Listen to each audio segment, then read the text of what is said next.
저기 울산대학교 법철학과 교수님이시고 또 저기 애정팀 연구원장님으로 메모로 사용을 하시는 분이셔서 제가 아까 말씀드린 대로 이제 항상 빛을 발하시는 분이신 거 이해해 주시고 저희 요즘 PI 스터디 클럽 소금빛에서 교수님께 그동안의 사역에 대한 감사의 의미로 꽃다발을 좀 준비했습니다.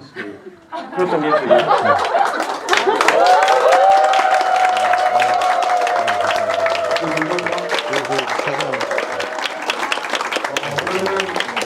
저는 시작하도록 하겠습니다. 교수님께 마이크를 넘겨드리도록 하겠습니다. 박수로 이렇게 환영해 주셔서 너무 감사합니다. 역시 실물로 보니까 훨씬 더 잘생겼죠. 제가 외모 사역자이기 때문에. 근데 이렇게 많이 모여주셔가지고 너무 감사합니다. 지금 우리 참 어려운 때인데 그래서 제가 이제 짧게 이렇게 좀 특강을 해야 되겠다 생각을 했습니다. 그래서 우리가 이제 앞으로 이제 자주 만나야죠. 네. 자주 만남 속에서 싹트는 우정. 그렇기 때문에 지금 박해의 시대라는 말을 제가 이제 쓰기 시작했는데 사실은 우리가 많이 혼란스러워요. 근데 이걸 보시면서 이 모든 게 어디서 시작됐냐 그러면은 사실 이 도시가 제가 좋아하는 도시인데 에딘버러입니다. 에딘버러. 근데 이제 제가 기독교 자연법론을 굉장히 열심히 연구를 했어요. 그러다가 이제 에딘버러 대학에서 젊은 학자들을 초청하는 그런 게 있어가지고 거기 이제 연구를 하게 됐죠. 그래서 더 깊이 들어가는데 기독교 자연법 연구 열심히 해야지 그러고 가가지고는 종교개혁에 꽂혀가지고 특히 이제 존 낙스 이분에 완전히 꽂힌 거예요. 그래가지고 막 그 현장에서 공부를 하면 전기가 와요. 전기가. 그런데 이제 제가 오늘 시간이 짧기 때문에 다 말씀드릴 수는 없고 모든 궁금증과 모든 해답이 여기 다 있다. 그러니까 저는 지금 어떻게 보고 있냐면 이 시대를 어떻게 진단하냐면 개혁의 때다. 지금 개혁의 때. 그러니까 제가 시작부터 결론부터 말씀드리면 우리가 왜 이 모양이 되냐 간단합니다. 굉장히 간단해요. 그래서 제가 3년을 미친 듯이 불려다니면서 전국뿐만 아니라 해외까지 돌아다니면서 뜨거운 요청이 있는 데는 가서 강연을 하고 깨어나라 깨어나라 막 그랬는데 이게 우리 주님과 함께 죽고 부활을 하면서 깨어나야 되는데 좀비로 깨어난 거야. 그래가지고 소리만 나면 와 몰려가는 거야. 오 마이 갓 이렇게 돼. 그래서 그럼 차라리 주무시는 게 나을 뻔했다. 이러려고 깨운 게 아니야. 그러니까 그러면 이길 수가 없어요. 전멸. 왜냐하면 생명이 없으니까. 그러니까 뭐가 잘못됐냐. 제가 오늘도 말씀드리고 싶은 게 이 모든 역사가 제가 이제 탁월한 크리스찬들을 오늘 쫙 소개해 드릴 거예요. 근데 특징이 뭐냐면 우리가 놓치고 있는 게 뭐냐면 우리가 여기 스터디 이름 진짜 잘 졌어요. 소금빛 아니에요, 소금빛? 그러니까 우리가 소금과 빛이 돼야 되는데 그러니까 이 정치, 경제, 사회, 문화 우리가 부르심을 받고 들어가는 어떤 영역도 그냥 가는 동네가 없는 거예요. 그러니까 마태복음 5장 14절에서 16절이에요. 이게 미국 건국할 때부터 미국을 위기에서 구하는 사람들이 항상 가슴속에 새긴 말씀이에요. 레이건이 특히 그러니까 레이건 장례식에서 그러니까 제가 죽어야 부활을 하잖아요. 이 장례식이 중요한 게 레이건 대통령이 돌아가셨을 때 살아계실 때도 기도 많이 하는 대통령으로 유명했잖아요. 링컨도 그렇지만 그러니까 제가 과거에 한국교회를 어떻게 하면 무너뜨릴까 고민하던 시절에 미국 대통령 중에 하여튼 제일 싫어하는 사람 두 사람 집어봐. 그러면 링컨하고 레이건이었어요. 그랬는데 회심하고 제일 좋아하는 대통령 두 명 꼽아봐. 링컨하고 레이건. 그러니까 현대 정치에서는 레이건. 과거에 민주주의가 뭐야? 자유민주주의가 뭐야? 그러면 링컨. 그러니까 여러분 링컨이 게티스버그에서 연설한 거 다 알잖아요. 네. 요새는 영어 유치원이 생겨갖고 유치원생도 알아. 그거 아시죠? 네. 국민에 의한 국민을 위한. 그거 뭐 자유민주주의 미국이 추구했던 자유민주주의의 원리 이런 거 얘기할 때 게티스버그 연설 꼭 얘기하죠. 독립선언서랑. 그런데 그 말이 어디서 왔는지 아는 사람이 없어.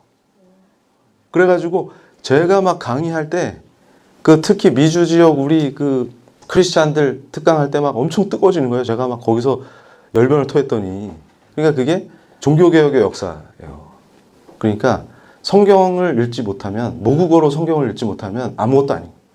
그러니까 존 위클리프라는 분이 이미 본격적으로 종교개혁을 하기 전에, 그러니까 루터도 나오기 훨씬 전에 영국에서 신부들이 라틴어로 우물우물 하면 그게 주문인 줄 알아요.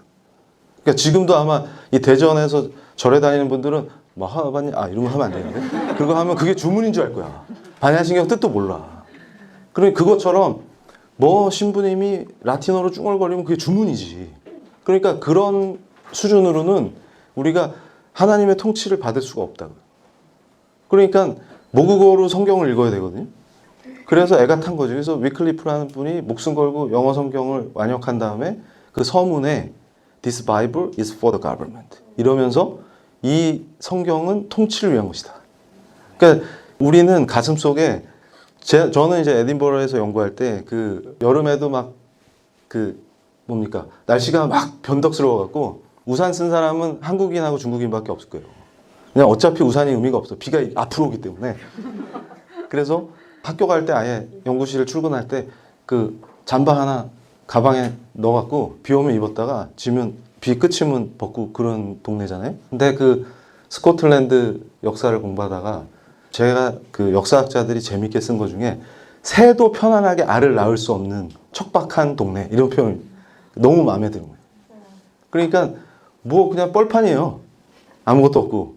그런데 저는 이제 뭘 생각했냐면 바로 그 척박한 땅에 딱 서가지고 비바람을 맞을 때 완전히 가슴에 새겨진 단어가 두 개 있어요. 언약과 통치. 이거구나. 전기가 막 쭈르륵 전기가. 이걸 위해서 사람들이 순교를 마다하지 않는 언약과 통치.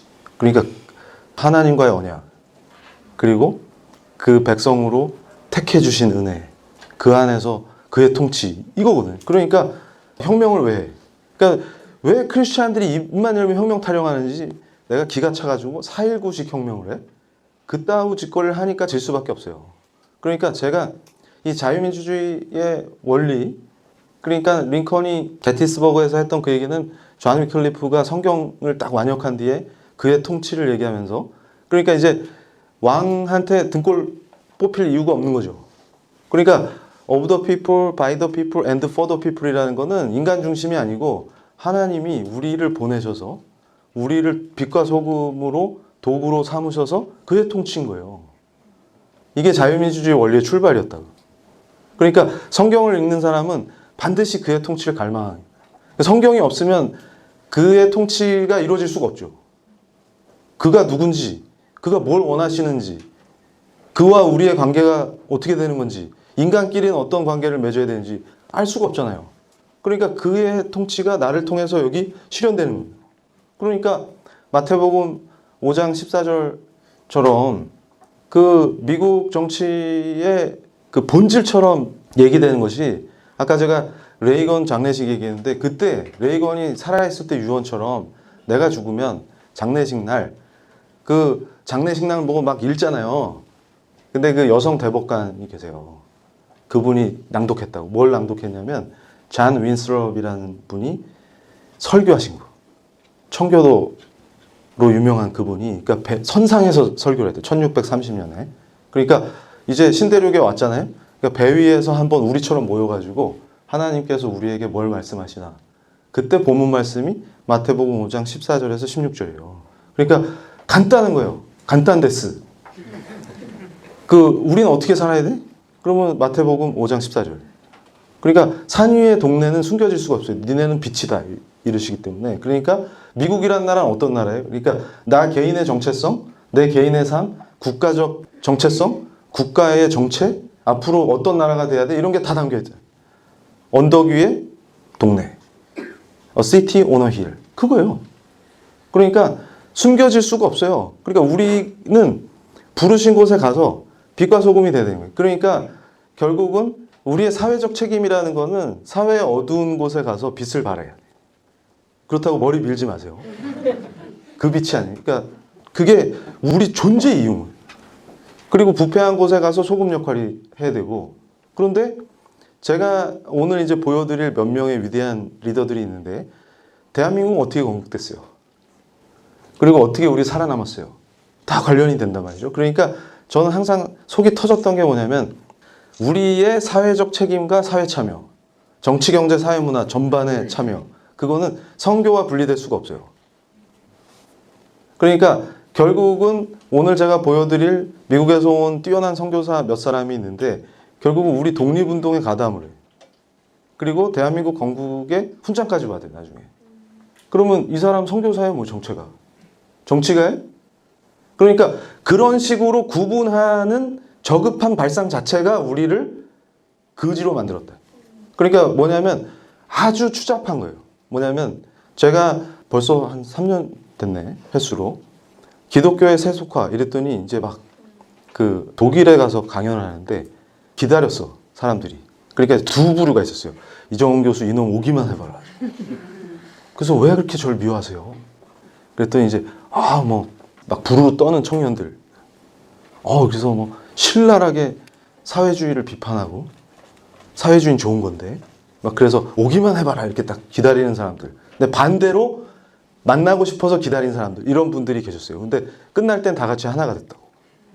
근데 그날 강연 주제가 독일 찍고 유럽을 이렇게 쭉 돌 때 우리 그 교민들, 특히 이제 유학생 교민들 이런 분들이 많다고요. 유럽의 주요 도시에는. 또 독일에는 그때 삼성이랑 LG 그 유럽 본사가 독일에 있어가지고 많은 분들이 오셨는데 영사님도 오고. 근데 중요한 건 뭐냐면 제목이 기독교에 세속하니까 저를 잘 모르신 초창기라 막 대형교회 비판하고 이럴 걸 기대했나 봐. 그런데 와가지고 그런 얘기는 하나도 안 해요. 그래서 엉뚱한 얘기를 해요. 우리가 세속화돼서 망한다. 그런데 반대로 제가 잘 드는 비유 있죠? 조계종이 세속화되면 어떻게 되는 거예요? 스님이 마을로 내려와서 짜장면을 시키죠. 고기는요, 그럼 까르 이렇게 되면 이제 세속화인데 우린 반대로 산으로 기어 들어가면 그게 세속화라고. 근데 지금 우리 꼴이 뭐냐면 제가 보니까 성속을 분리해. 그러니까 우리 신앙하고 삶이 분리되는 거죠. 이게 세속화예요. 아무 힘이 없어지는 거죠. 언덕 위의 동네는 숨겨질 수가 없다 그랬는데 언덕 위의 동네가 아니라 어딘가 짱 박혀서 숨겨지는 거예요. 그게 제대로 된 크리스찬인 것처럼. 짱 박히는 건 스님들 특기인데 암자로 법정 스님처럼 산속에 들어가야죠. 아무도 안 만나. 그러니까 보세요. 제가 출가했을 때 비구 스님이, 남자 스님이 지켜야 되는 계율이 360개가 넘는다고. 몇 분 만에 무너질까 테스트 해봐요. 적어놓고. 진짜로 하지 말고. 말이 그렇다는 거예요. 그러니까 무슨 얘기냐면 죄 안 지려면 어떻게 해야 되냐면 아무도 안 만나면 돼. 산속에 혼자 살면 돼. 그래도 져요. 죄를. 못 벗어나. 그러니까 무슨 얘기냐면 그런 짓거리를 우리가 하면 되겠어요? 그랬더니 또 어떤 교회를 봤더니 힐링 캠프야, 여기는 또. 그 힐링 캠프야. 그러니까 회사 가면 아무 힘이 없어, 이 사람. 그리고 보니까 청년들 모여 있으면 다 루저야. 오 마이 갓. 그래서 지금도 무슨 보수주의 운동한다고 껄떡대는 애들 있잖아요. 직업이 없어. 그래서 제가 막 만나면 이거. 그러면 얘들은 당황하는 거야. 이 교수님이 그래 청년 리더로 보수주의 운동을 하나 이렇게 격려해 줄 줄 알았는데 막 야단을 쳐. 너 직업이 뭐야 정확하게? 너 그따위로 하려면 교회 나오지 마. 성당 가. 막 이러니까 애들이 당황하는 거야. 그래가지고 제가 여기로 돌아가야 돼. 그래서 우리가 신앙과 삶을 분리하고 그러면서 사회 참여와 선교를 분리하고 그리고 맨날 분리를 좋아해. 그런데 제가 보세요. 결정타는 어디냐면 자기 이름을 위하여. 그래서 존 녹스 하면 이 종교개혁의 역사에서 어마어마한 분인데 제가 이 에딘버러에서 존 녹스 보통 이렇게 위인들은 무덤을 잘 해놓잖아요. 특히 우리 그 아시아권에서는 무덤 이거 중요하잖아요. 그래가지고 존 녹스 무덤을 찾았는데 없어. 어떻게 된 거지? 그랬더니 여기 교회 주차장 23번. 그러니까 존 녹스가 뭐라 그랬냐면 예수 그리스도만 기념해야지. 와, 그때 제가 이제 폭풍 충격을 받은 거예요. 그래서 저기 보면은 여기 말 타고 폼 잡는 사람 있죠. 이 사람 누군지 기억도 못해. 그러니까 분명히 이때는 저 동상이 언제 세워졌고 저 사람이 누구고 다 공부를 했는데 기억이 안 나요. 존 녹스만 기억해. 근데 존 녹스는 비석도 없고 그냥 땅바닥에 그래도 존 녹스인데 표시는 해놓자 이래가지고 교회 주차장 23번. 그래가지고 여기다 이렇게 표시해놨대. 여기가 존 녹스 자리다. 그런데 제가 그래서 이때 충격을 받은 게 그래서 제가 저기서 결단했어요. 오직 그의 이름을 위하여. 내 이름이 아니고. 그랬더니 한국에 와가지고 이제 그 뒤로 많은 풍랑이 있다가 갑자기 제가 짠 하고 나타나는데 뉴스엔조이 표현에 의하면 혜성과 같이 나타났다는데 전혀 그렇지 않아요. 왜 나타나는지도 모르겠는데 늘 준비하고 있었다. 그래서 짠 하고 나타났는데 뭐냐면 제 사명은 뭐냐면 빛과 소금이 돼야 된다. 그런데 중요한 건 그의 이름을 위하여. 근데 우리가 외망하나 이렇게 딱 봤더니 다들 열심히 뭘 하겠다는 사람들 보니까 자기 이름을 위하여야. 오 마이 갓. 그러면 당연히 될 리가 없지. 그러니까 제가 여기서 깨달은 지금 존 녹스를 간파하는 장로교인데 존 녹스 모르는 교회 많잖아요. 근데 그런 특별한 데를 빼놓고 존 녹스를 모를 리가 있나. 그러니까 그의 이름을 위한 적이 없는데 그 이름을 다 기억해. 아, 이런 거구나. 그러니까 우리가 정신을 차려요. 그래서 제가 맨날 연구할 때, 그래서 이건 이제 증거 사진이에요. 그 소속은 법대 소속인데 맨날 신학교 가가지고 짱 박혀 있으니까 나중엔 여기 관계자들이 제 소속을 헷갈리기 시작해요. 그래가지고 제가 이제 어떤 모델을 보여드리려고 하면 이분이 이제 미국의 제리 파웰 목사님이에요. 그러니까 무슨 얘기냐면 우리는 삶과 신앙이 분리될 수 없기 때문에 우리가 사회의 어두운 곳을 딱 봤다. 그러면 가서 빛을 발하는 거예요. 그거 당연한 거예요. 당연한 거. 그러니까 이거를 고민할 필요가 없는 거예요. 고민할 필요가. 그런데 우리가 약한 게 어디냐면 어떻게 하느냐가 약한 거예요. 그러니까 본질을 놓치니까 어떻게가 안 나와요. 그래서 제가 지금 교회가 위기인데 앞으로 이제 총선 이후에 이제 올 가을에 차별금지법 전국이 이제 다가올 거예요. 그건 또 어떻게 대응할래? 그러면 다들 잘. 우리 스타일에서 잘 대응해야지. 그러면 또 총선 전에 하듯이 똑같이 하겠지. 그래서 제가 그랬어요. 어떤 회의에서 욕먹을 각오하고 소도 한 번 빠진 구덩이엔 안 빠진다는데 제가 예전에 국가인권계획인가 그거 NAP 할 때 그렇게 목이 쉬게 얘기를 했는데도 말 안 듣고 제가 말려서 다 사는 거예요. 지금까지 했으면 다 죽었어. 지금 전멸이에요. 그래도 또 저를 욕해. 말려서 살려놓으니까. 그러더니 총선 때도 이렇게 하면 또 다 죽습니다. 그런데 또 말을 안 들어. 그러다 이제 총선이 끝났잖아요. 그럼 이제 이렇게 해야 됩니다. 얘기하려고 쫙 보니까 벌써 하던 대로 하려고 모여있어. 그래서 저한테는 이게 공포입니다. 그래서 why? 또 이해가 안 되는 거예요. 아니 소도 한 번 빠진 구덩이 안 빠진다며. 그래서 저한테 꼭 물어요. 교수님 어떻게 됩니까? 근데 꼭 제 시간을 낭비시키는 제가 엄청 바쁜데 꼭 만나재. 그래서 요새는 피해 다니는데 초반에는 순진해갖고 만나. 그리고 교수님 어떻게 해야 합니까? 그래서 막 얘기해주면 그거대로 안 해. 절대로 알아 안 들어. 그럼 왜 물어봤는데 또. 그럼 바쁜데 불러가지고. 근데 왜 그런 것 같아요? 그러니까 우리가 정신을 차려야 돼요. 그래서 제가 항상 얘기해 주는 게 본질을 놓치면 다 놓치는 겁니다.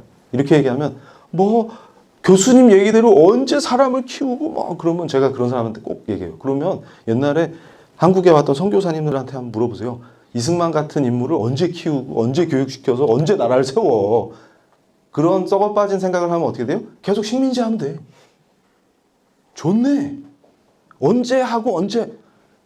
근데 이 스코틀랜드라는 나라를 제가 연구하다 깜짝 놀랐는데 역사가들이 뭐라고 표현하냐면 갑자기 딱 뒤를 돌아보니까 정신없이 개혁을 했는데 탁 돌아보니까 구습, 캐톨릭에 남아있는 사람이 10명도 채 되지 않았다. 새로운 나라가 서 있더라. 이런 표현하거든요. 그러면 꼭 그런 사람이 있어. 10명 세봤어요. 그게 중요한 게 아니에요. 그러니까 어떻게 이게 되냐. 그게 중요한 게 지금. 그게 뭐예요? 하나님의 은혜지. 그러니까 제가 궁금해서요. 아니 본격적으로 우리 개신교 선교사들이 이 땅에 온 게 1800년대인데 언제 이런 애들 키웠지? 벌써 키워져서 거장으로 서 있잖아. 어쩔 건데 이걸. 그 나라를 세워버리잖아요. 어쩔 건데. 그러니까 제가 항상 얘기하는 게 본질을 놓치면 다 놓친다. 그래서 제가 항상 강조하는 게 아니 바벨론의 포로로 잡혀가야 되면 잡혀가야 된다니까. 근데 항상 거짓 선지자는 어떻게 나타나요? 하나님의 심판을 피할 수 있다고 거짓 소망을 줘. 그러면 다 미치는 거예요. 좋거든. 근데 정신 나간 사람은 거기에 미치는 거고 제정신 박힌 사람은 그 순간 속에도 뭘 키워요? 나중에 예루살렘을 복원할 애들을 키우는 거예요. 그럼 우리는 어떤 존재여야 돼요? 그래서 맨날 제가 제일 많이 들었던 얘기가 뭐냐면 총선 전에 교수님 시간이 없어요. 그래서 제가 뭐라 그랬겠어요? 닥쳐라. 뭘 맨날 시간이 없어. 그 뻘짓할 시간에 그걸 해. 그걸. 뻘짓할 시간은 많어. 배교할 시간도 많고. 그래서 제가 그랬어요. 최근에도 차별금지법 때문에 목사님들하고 전략회의 하는데 오라 그래서 갔는데 제가 뭐라고 발언했냐면 원내에 진입 못한 게 하나님 은혜입니다. 원내에 만약에 한 명이라도 들어가서 3번만 이상한 소리 하면 전 국민과 우리 교회가 적이 돼요. 그게 절대 좋은 일이 아닙니다. 오히려 핍박을 받을 때는 받는 게 나아요. 근데 그런 이상한 짓 하면 오히려 전 국민을 적으로 돌리는 거예요. 그럼 우리 교회 어떻게 할 건데? 그러니까 제가 그래요. 지금 당장 당신의 사역이 중요한 게 아니라 한국 교회가 훨씬 중요하다. 그러니까 자기 이름을 위하여 뛰는 사람은 지금 눈앞에 자기 게 중요하지만 하나님의 이름이 중요한 사람은 훨씬 더 큰 게 보이는. 그러니까 이 제리 파일 목사님이 탁월했던 게 뭐냐면 자, 저는 뭘 얘기하냐면 교회가 어떻게 참여해야 되냐. 그것도 제 책에 자세히 써놨어요. 근데 우리는 더 자세히 이해를 해야 돼요. 이 목사님이 처음에 교회를 개척했는데 작은 도시에서 개척했어요. 그런데 그 작은 도시에 이렇게 많은 성도들이 몰려올 거라고 목사님도 처음에 예상을 못했겠죠. 근데 엄청난 부흥이 있었고 그런 과정에서 이 목사님은 뭐냐면 미국이 미쳐가고 있으니까 이걸 어떻게 바로잡을 것이냐. 그래서 지금 되게 유명한 대학이죠. 리버티 대학을 세우셨어요. 그래서 트럼프 대통령이 졸업 연설하시죠. 이 대학에 가서. 그러니까 이제 완전히 기독교 명문 대학으로 자리를 잡았어요. 그래서 제가 한동대하고 자꾸 비교를 해요.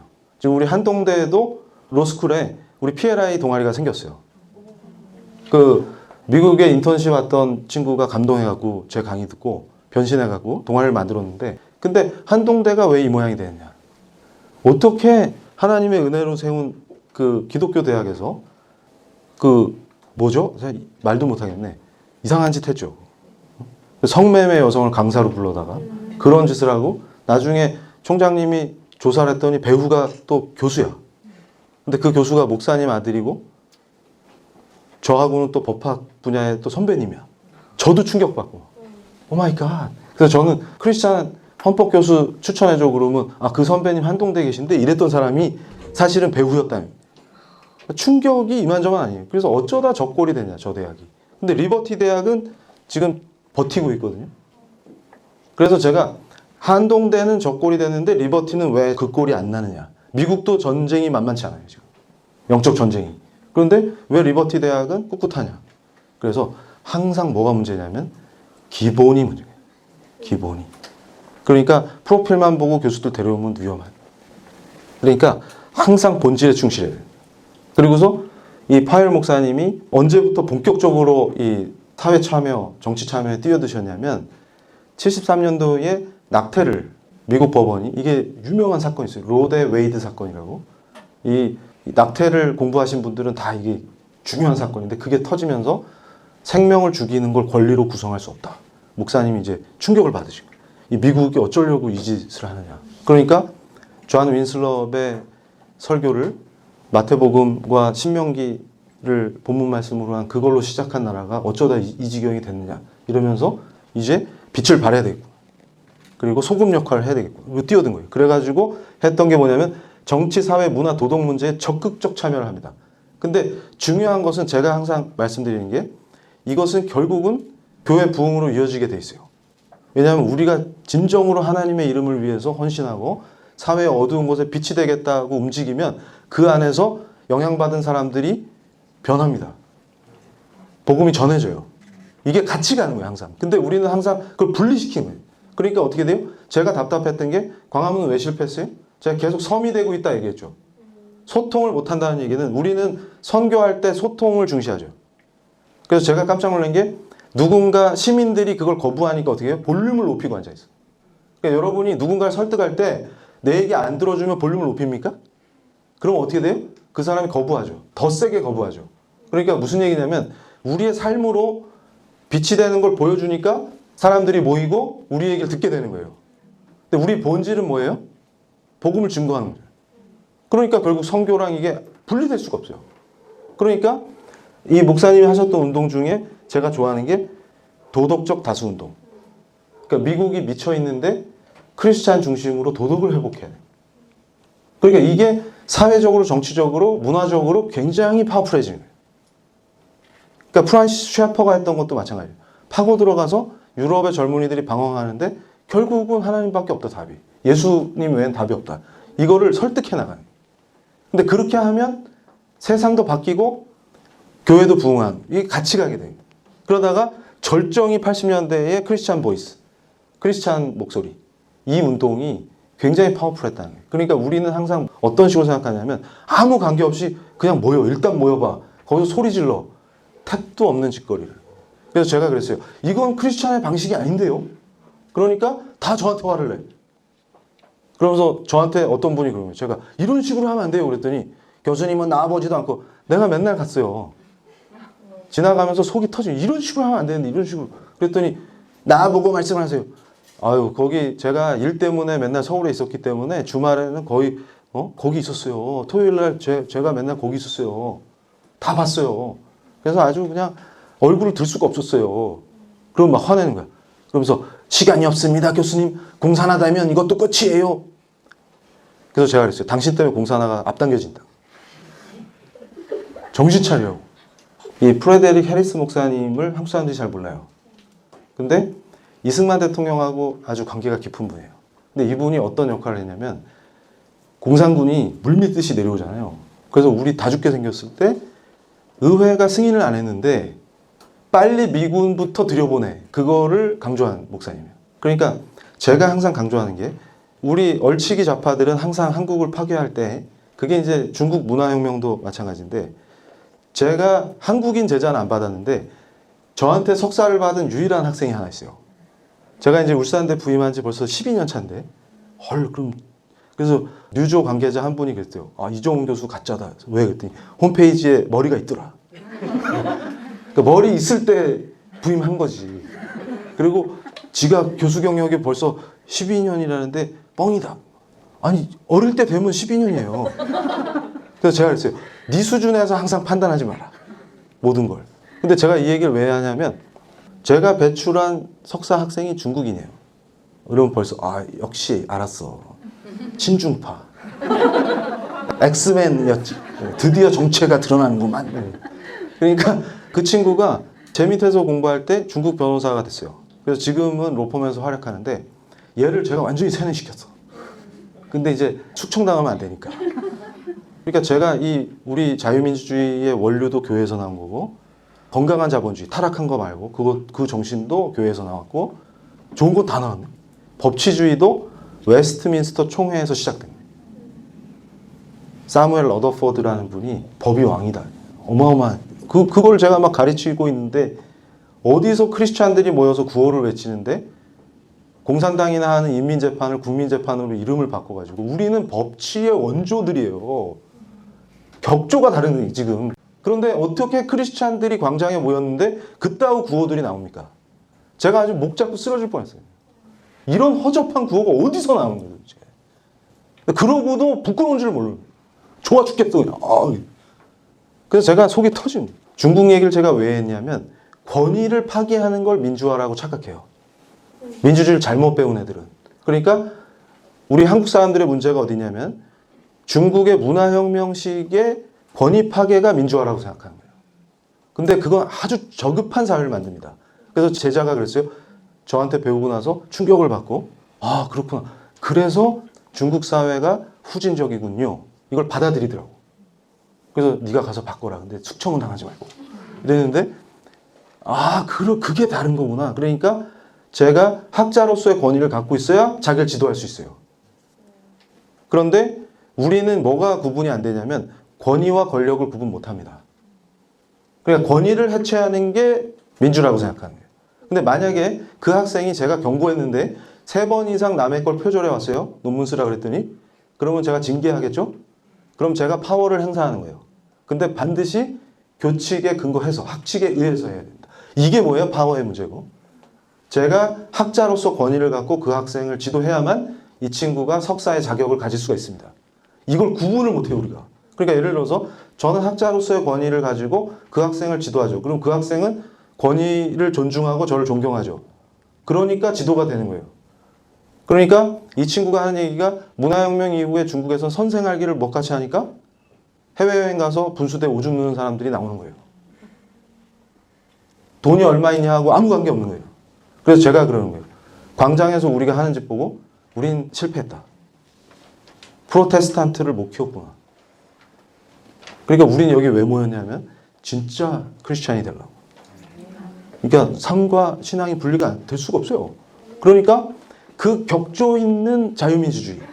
그러니까 자유민주주의를 수호합시다 그러는데 자유민주주의가 뭔데요? 그럼 대답하는 사람을 못 봐서. 오 마이 갓. 그러니까 뭔지를 모르는데 어떻게 수호할 건데. 거기서부터 이미 수호 불가능이 나오는 거예요. 수호 불가능이. 프레데릭 해리스 얘기하다 그 얘기를 왜 하냐면 이분이 왜 그러면은 그렇게 강력하게 한국을 도와야 된다고 주장했느냐. 그걸 봐야 돼요. 그거를. 그러니까 이승만하고 친하다고 그러는 게 아니에요. 그러니까 이거는 이 사람들은 절차와 법을 중시하는 사람인데 의회가 승인하는 거 관계없이 미군부터 일단 한반도에 들여놓으라는 거예요. 빨리. 그 이유가 어디 있었냐면 여기 있습니다. 이 빌리 그레이엄 목사님도 전보를 통해서 빨리 한국을 도와야 된다. 이렇게 했는데 그러니까 이 빌리 그레이엄 목사님도 그렇고 이 목사님들이 뭘 얘기했냐면 코리아의 남쪽에는 인구 대비 세계 그 어느 지역보다 많은 기독교인들이 있다. 이게 핵심이에요. 그러니까 무슨 얘기냐면 공산군이 점령을 해버리면 우리가 순교의 각오로 선교사로 가서 선교해서 그들과 함께 교회를 세우고 그들에게 복음을 전한 그들이 학살당한다 그 말이에요. 그런데 어떻게 승인 나기를 기다리고 있냐. 빨리 미군부터 상륙시켜야지. 이렇게 나온 거예요. 설득력이 있죠. 그러니까 제가 이걸 공부하다가 감동을 받아가지고 아 저거구나. 그리고 실제로 여러분이 이 우리 역사 속에서 놓칠 게 없는 게 지금 한미동맹을 만들어 놓은 구조 있잖아요. 이것도 생각해 보면은 어떻게 보면 되게 황당한 거예요. 무슨 얘기냐면 미국이 절대로 우리한테 해준 것만큼 어느 나라에도 해주지 않습니다. 특히 아시아에서는 이건 불가능한 얘기예요. 뭔 얘기냐면 제가 언제요? 트럼프 대통령이 나토 본부 방문했을 때 그때 마침 우연히 제가 브뤼셀에 있었는데 그때 제가 뭘 예측했냐면 아마도 폴란드가 트럼프 대통령한테 사정할 것이다. 뭐냐면 폴란드에 미군을 주둔시키겠다. 근데 실제로 그 예측이 맞았어요. 그런데 중요한 건 폴란드는 뭐라 그랬냐면 모든 비용을 폴란드가 낼 테니 주둔시켜달라 이렇게 요청했어요. 왜냐하면 미군이 주둔하는 것 자체가 갖는 엄청난 이익이 있거든요. 근데 우리는 있는 미군을 못 쫓아내서 안 돼요. 그러니까 연합사령부를 만들어 놨잖아요. 이게 나토보다 더 잘 만들어 놓은 구조예요. 근데 아시아에서 이런 걸 해줄 리가 없어요. 유럽이 아닌데 유럽한테 해주는 걸 우리한테 해줄 리가 없어요, 미국이. 근데 어떻게 했을까요? 기가 막힌 거예요. 그러니까 한미동맹이 시작할 때도 자 베트남 보세요. 미군하고 베트남군이 연합군이 아닙니다. 그러니까 지원해 주다가 급하면 미군만 철수하면 끝나는 거예요. 다음에 도와줄게. 그런데 여론 나빠져서 안 도와주면 끝나요. 근데 연합군이기 때문에 발을 쉽게 못 빼는 구조로 만들어 놓은 거예요. 나토처럼. 그래서 제가 독일에서 그랬어요. 아, 우리는 미군이 작전 통제권을 갖고 있어서 주권을 뺏긴 나라예요. 그래서 야, 독일에는 그럼 미군이 왜 주둔하니? EU에서 제일 잘 나가는 독일인데 독일도 주권을 뺏겼네. 그랬더니 근데 마침 제 강의 들어온 분이 한국계 미국인인데 미군이야. 독일 주둔. 그래서 거기서 예, 교수님 맞아요. 저 주둔하고 있어요. 핵미사일도 있어요, 여기. 이상하죠? 그리고 연합사 구조가 우리가 생각하는 것처럼 전쟁 나면 미군 장성이 다 해먹고 그런 거 절대 아니에요. 다 거짓말, 다 거짓말. 이렇게 합리적이고 우리 좋으라고 한 구조가 어떻게 나왔냐. 그것도 아시아에. 이게 있을 수가 없는 일이거든. 근데 이게 다 신앙의 선배님들 덕분. 그러니까 결론은 하나님의 은혜다 그 말이에요. 그러니까 제가 이 칼 맥킨타이어 목사님을 좋아하는데 미국 내에서 그러니까 이게 쿵짝이 맞는 거예요. 왜냐하면 한국 안에 보수 신학을 고수하는 목사님들하고 맥킨타이어 목사님의 연대 그 사이에 또 이승만 대통령이 있어요. 그러니까 휴전 협상해야 돼 그러는데 여러분 지금 시간이 별로 없으니까 확확 지나가면 동키 부대라고 있었어요. 그게 이름도 없고 진짜 그래서 저쪽 동네 분들이 뭐 사랑도 명예도 뭐 이러는데 우리 크리스찬이 원조예요. 그게. 이름도 남김없이. 그러니까 이분들은 공산정권 하에서 교우들이 어떻게 학살당했는지 다 봤어. 그리고 자기 가족이 어떻게 순교하는지 다 본 분들이에요. 그러니까 절대로 북녘 땅에 그대로 우리 교우들을 남겨둔 채로 휴전할 수 없다고 생각하는 사람들이에요. 그러니까 전투력이 엄청나요. 다 목숨 걸고 싸우는. 그러니까 미군들이 동키 부대를 엄청 칭찬했거든요. 근데 문제는 뭐냐면 이 지금 저 왼편에 계신 분들이 볼 때 극렬 크리스찬, 저 같은, 여러분 같은 얘네들이 항상 문제예요. 얘네들이 통일을 가로막어. 그리고 미 제국주의를 끌어들여. 그래서 강력한 한미동맹을 구축했어요. 왜냐하면 둘이 같은 편이야. 뭐냐면 미국 내에서 반전 여론이 거세지는 거예요. 그래서 빨리 휴전하고 매듭 져라. 이러는데 맥킨타이어 목사님이 강력하게 나서시는 거예요. 그러면서 미국 그 크리스찬들의 가슴에 불을 지르는 거지. 우리가 선교했다. 그래서 지금 전 세계를 봐라. 저렇게 뜨겁게 부흥하는 나라가 어디 있는지. 근데 우리 선교사들이 가서 저기에 순교의 피를 흘리고 함께 교회를 세웠다. 그러니까 제가 연구하다 보면 한미동맹의 역사는 그냥 정치 군사 동맹이 아니라 교회의 동맹이에요. 그리고 예수님 피의 동맹이고. 그러니까 우리가 같이 복음을 전해주고 함께 교회를 짓고 함께 후학들을 키워내고 그런 역사가 있었단 말이죠. 그러니까 어떻게 쟤네들이 학살당하는 걸 보고만 있냐. 그리고 교회가 파괴되고 그럼 니들이 지금 그걸 감당할 수 있겠냐. 이렇게 얘기하는 거예요. 그러면서 뭐라 그랬냐면 재미있었던 게 뭐냐면 참신앙을 얘기하면서 WCC 반대합니다. 왜냐하면 WCC가 글로벌 네트워크를 갖고 있잖아요. 그러니까 반전운동을 평화다. 지금이랑 똑같아요. 평화 타령하면서 빨리 철수하세요. 빨리 휴전하세요. 이런 걸 한다고. 그러니까 어떻게 돼? 한미 양국에서 강력한 크리스찬들이 들고 일어나서 WCC 아웃을 외치는 거예요. 그러면서 이승만 대통령이 나서서 직접 WCC를 한반도에서 쫓아내자. 그리고 우린 절대 휴전 안 한다. 그런데 이게 뭐냐면 여러분 딜을 할 때는 항상 이게 같이 가야 돼요. 앞에서는 딜을 하지만 뒤에서 강경하게 나와줘야 딜이 잘 돼요. 좋은 조건으로. 그러니까 결국은 뭐예요? 미국 내에서는 맥킨타이어 목사님이 불을 지펴. 그러니까 크리스찬들이 뜨거워지는 거예요. 왜냐하면 선교의 역사와 순교의 역사만 알면 한국에서 쉽게 철수할 수 없는 거예요. 그리고 실제로 북한 지역에서 크리스찬들이 어떻게 학살당했는지 어떻게 순교했는지만 보면 가슴이 뜨거워지기 때문에 우리가 어떤 손해를 감수하고도 그들을 구출하기 전에 철수하면 안 됩니다. 이렇게 돼요. 그러면 어떻게 돼요? 한국에서도 이걸 같이 연합해서 움직여주는 거예요. 그 덕분에 뭘 얻어냈어요? 한미동맹을 만들어낸 거예요.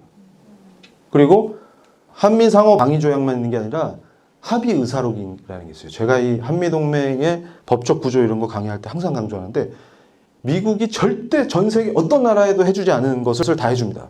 왜냐하면 빨리 휴전에 동의해라. 대신에 다 해줄게. 이렇게 된 거예요.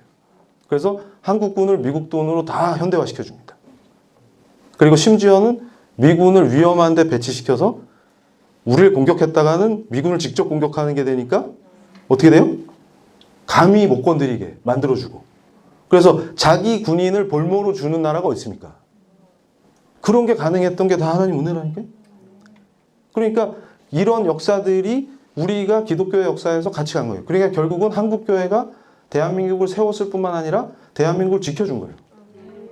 근데 지금 앞으로 이제 어떤 대한민국이냐를 묻는 게 제가 링컨의 게티스버그 연설이 중요하다는 게 항상 한 건국하고 7, 80년, 90년 이렇게 가는 그 시즌에 그 나라의 정체성을 묻게 돼 있어요. 지금 한국이 대한민국은 어떤 나라냐고 정체성을 묻고 있는 거예요.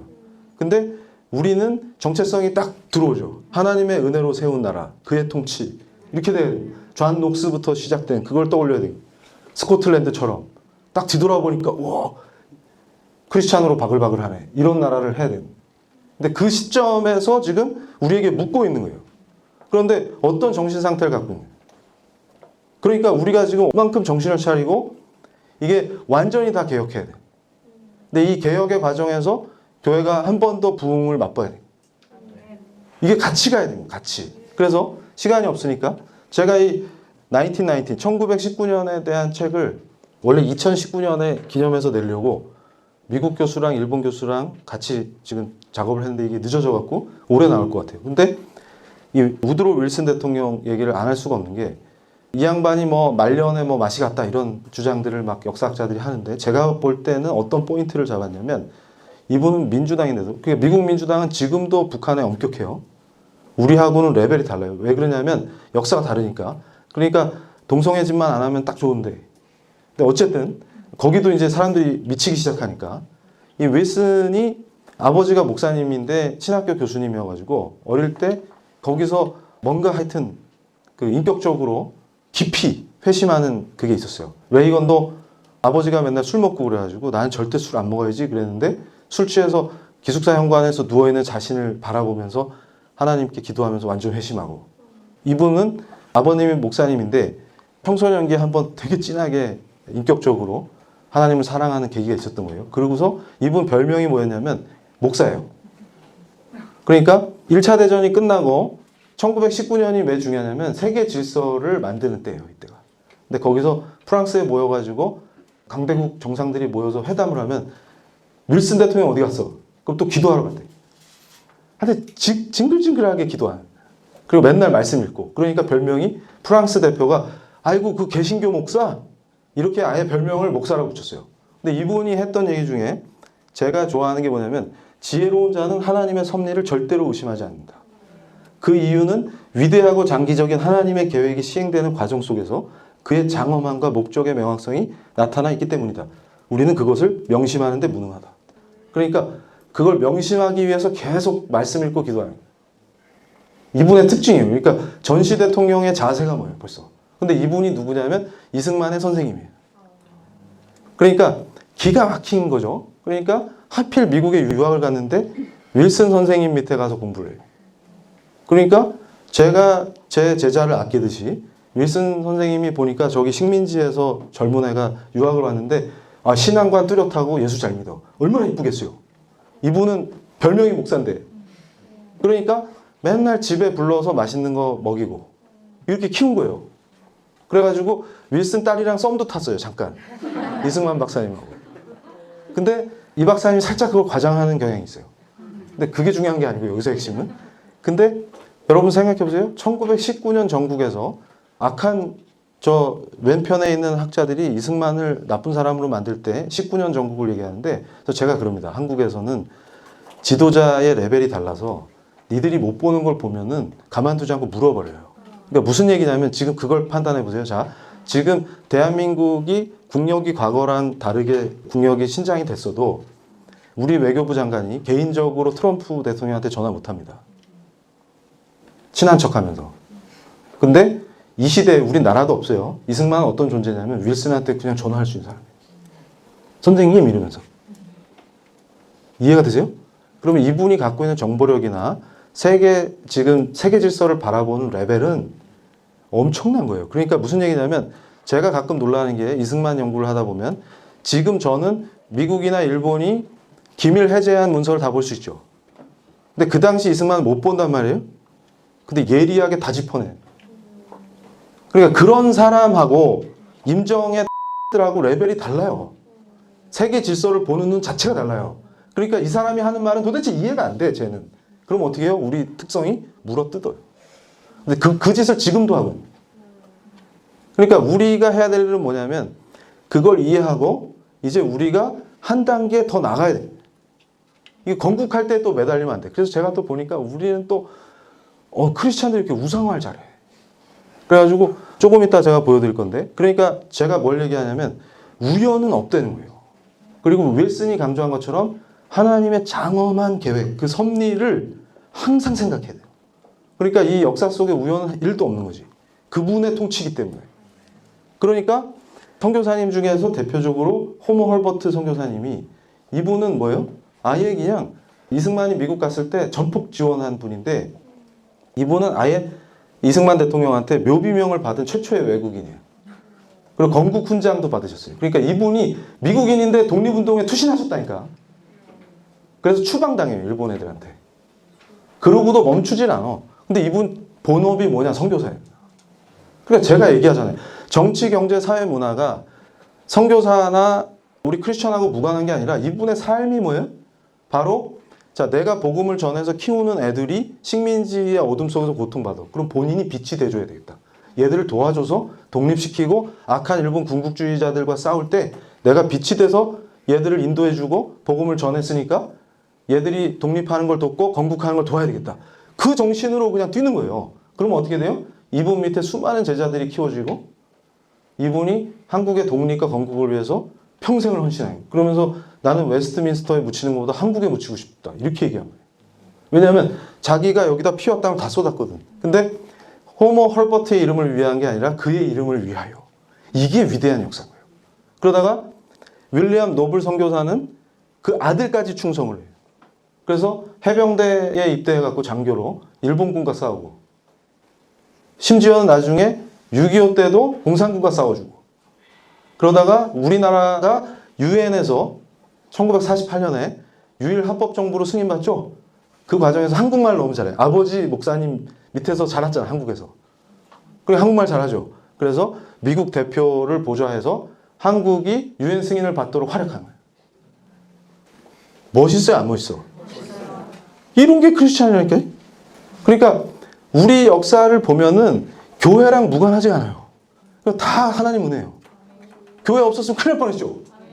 근데 그걸 모르니까 맨날 교회 욕하고 몰려다니고.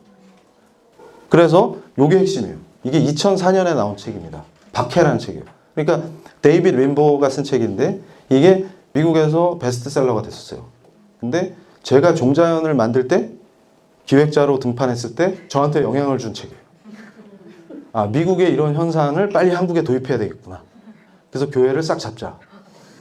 근데 제가 더 충격적인 건 뭐냐면 이건 세계적 추세인데 이미 영국, 캐나다가 박살이 났는데 영국은 이미 기독교 박해국이 됐어요, 이제. 그런데 원조 나라가 그 모양이 된 거예요. 근데 미국은 지금 힘겹게 싸우고 있는 거예요. 그래서 이 부제가 뭐예요? 지금 이 책 제목에 어떻게 좌파들, 리버럴들은 미국 좌파를 얘기하는 거예요. 이 미국 좌파들이 크리스티애니티와 우리 기독교와 전쟁을 벌이고 있느냐. 그게 부제예요. 여기 보면 동자연이 했던 활약들 있죠. 그 아이디어가 여기 다 있어요.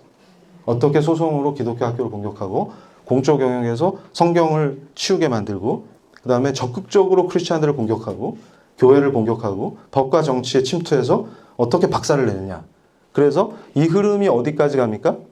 결국은 공적 영역에서 기도를 못하게 하니까 트럼프 대통령이 확 엎어버렸다. 그래서 제가 10년 묵은 채증이 풀렸어요. 이 대통령 한 사람으로.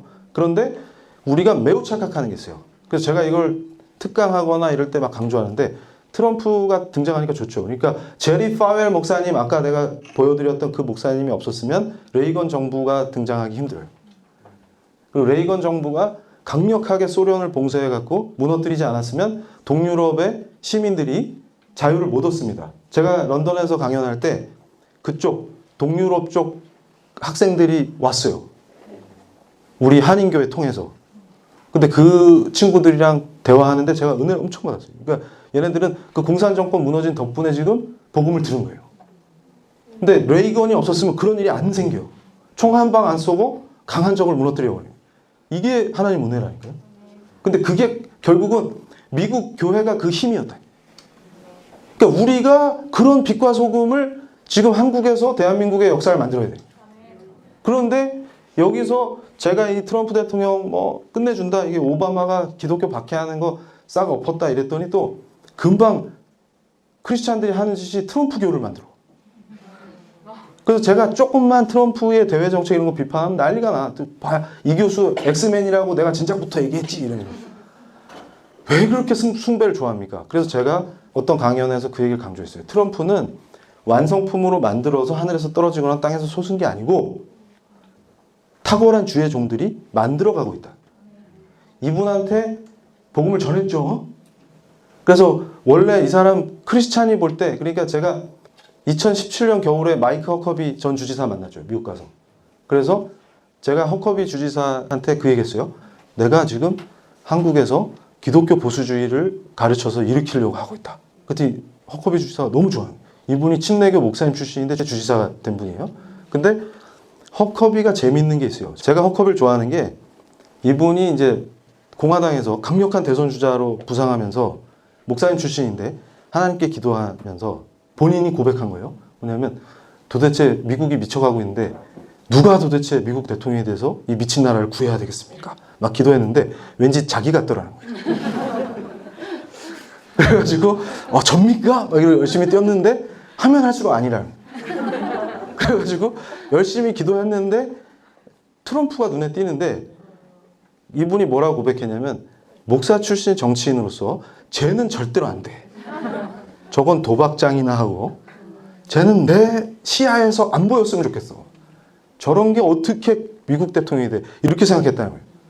근데 마음을 고쳐먹으시고 기도를 열심히 하신 뒤에 은혜 받고 어떻게 생각했냐면 쟤를 가르쳐야 되겠구나. 그래서 훌륭한 주의 종들이 이분을 둘러싸고 좋은 크리스찬을 키우는 거예요. 그러니까 무슨 얘기냐면 트럼프는 만들어지는 거지 완제품이 나오지 않습니다. 그러니까 제가 이걸 이해한 게 언제였냐면 허커비 주지사 만난 뒤에 귀국하면서 비행기에서 기도를 하는데 이해가 된 거예요. 괴물은 괴물이 잡아야 돼. 미국 좌파들이 괴물화되어 있기 때문에 그걸 완전히 혼을 쏙 빼놓는 걔들보다 더 괴물이 나타나니까. 그 원리였구나. 그런데 문제는 신앙이 없잖아요. 이제 막 믿었는데 얕아요. 그러니까 허커비 같은 분이 지도해주고 또 여러 목사님들이 달라붙어가지고 그래서 제가 최근에도 우리나라에서도 야당 대표가 단식한다 그럴 때 젊은 목사님들이랑 가가지고 기도해주는 장면을 일부러 연출한 거예요. 그러니까 뭐냐면 자꾸 목사님들이 정치인한테 기도해주고 기업가에게 기도해주고 이런 거 자꾸 연출해야 돼요. 그래서 제가 얘기합니다. 뭐냐면 이 칙필레 회장님이죠.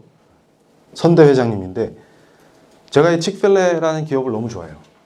제가 뭐냐면 우리가 사회운동을 하든 정치운동을 하든 놓쳐서는 안 되는 게 있어요. 그러니까 제가 트럼프 정부가 등장하는 걸 보면서도 그거 사실 크리스찬들이 만들어낸 거예요. 정부를. 그래서 지금도 제가 얘기하는 게 우리는 현대정신 프레임 전쟁이다. 그것도 제가 강력하게 강의를 했죠. 제가 프레임 전쟁 얘기한다면 이제는 알아들어요. 근데 처음 제가 얘기했을 때만 해도 프레임이 뭐요? 아이스크림 이름이요? 근데 지금은 이제 알아듣는다고요. 그런데 중요한 게 뭐냐면 한국에서 우리가 왜 질 수밖에 없냐면 쟤네들이 프레임을 치면 우리는 그걸 막을 저력이 없어요. 근데 우리가 프레임을 치려고 하면 쟤네들은 시민사회를 장악해 있기 때문에 그걸 상쇄시켜버립니다. 근데 미국도 마찬가지인 게 트럼프를 프레임을 치면 시민사회에서 막아버리는 거예요. 그만큼 보수주의 운동이 교회를 중심으로 깔려있는 거예요. 그러니까 저는 항상 어떤 모델을 생각하냐면 교회가 그게 원래 프랑스 출신 토크빌이 얘기했던 미국 민주주의의 장점이에요. 그러니까 프랑스는 안 되는데 왜 미국이 되지 하고 미국의 시골까지 가봤더니 자치가 되더라고요. 그러니까 진짜 자유민주주의가 작동하는데 이유가 뭘까 했더니 마을마다 중심에 교회가 있어.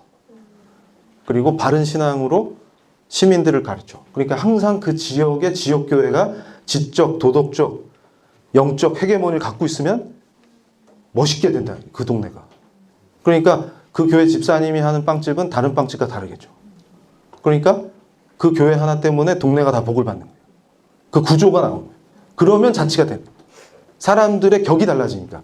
그러니까 몸에 밴 윤리의 태도가 달라지는 거예요. 수준이 달라지는 거예요. 그래서 제가 통탄한 게 뭐냐면 야 우리 기독교 전례하고 지금 100년이 넘었는데 진짜 대통곡이 나온다. 그러니까 지금이라도 늦지 않았다. 사실 늦었지만 열심히 해야 된다 이거. 그래서 다 뒤집어 엎어요. 리폼드 돼야 된다.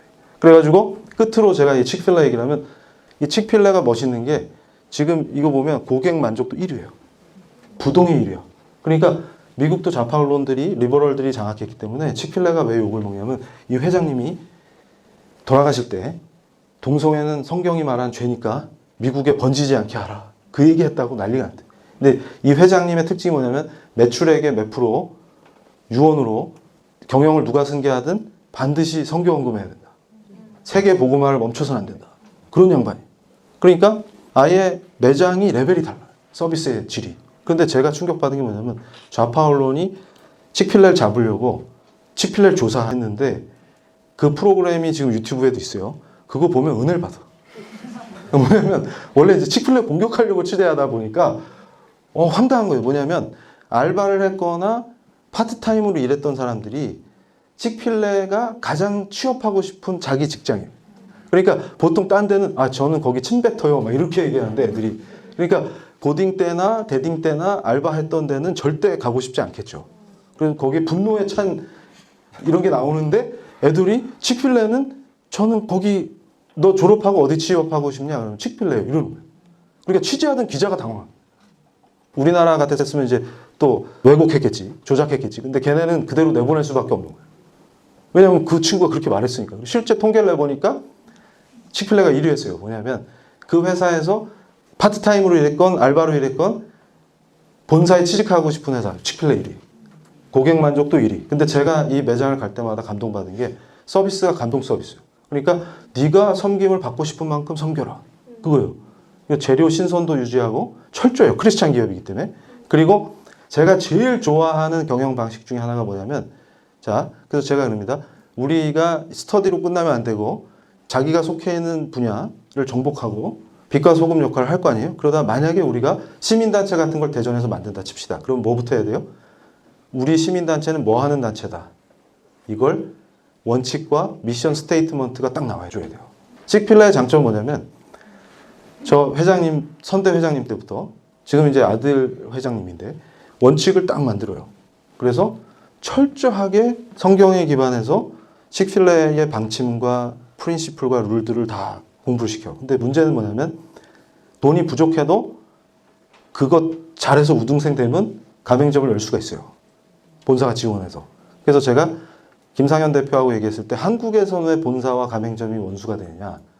돈 들고 찾아오면 가맹점 많을수록 좋죠? 돈 벌죠? 그러니까 개나 소나 다 받아줘. 그러면 어떻게 돼요? 돈은 벌었어. 근데 장사가 안 되면 본사 탓이고 잘 되면 자기 덕이죠. 그러면서 원수처럼 싸우게 되는 거예요. 근데 제가 치크필레를 가르쳐주고 마인드가 바뀌었어요.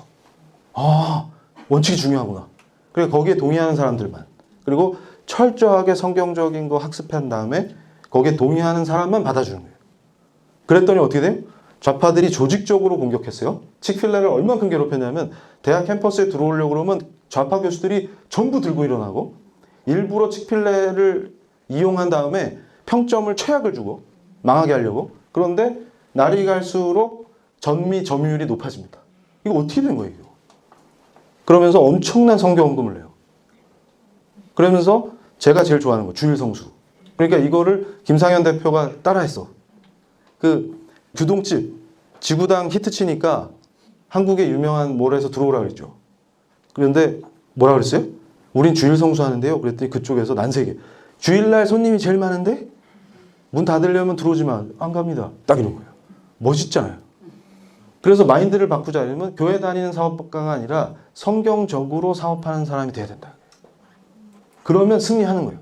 그래서 제가 깨달은 게 뭐냐면 경제든 정치든 어떤 분야든 심지어는 시민단체를 만들어도 성경적으로 하는 게 망할 수가 없어요. 그런데 우리가 왜 망하느냐? 가서 왜 바보 되고 짠맛을 잃은 소금처럼 버려져서 밟히냐? 성경적으로 안 하거든. 답은 거기 있어요. 그러니까 지금 제가 시간이 다 돼서 이제 마치는데 이걸 쫙 짧은 시간에 훑어드리니까 어떤 마음이 확 불같이 일어나요? 나도 저렇게 해야 되겠다. 그래서 스터디 하는 거예요. 그래서 우린 항상 답이 있어야 돼요. 감사합니다.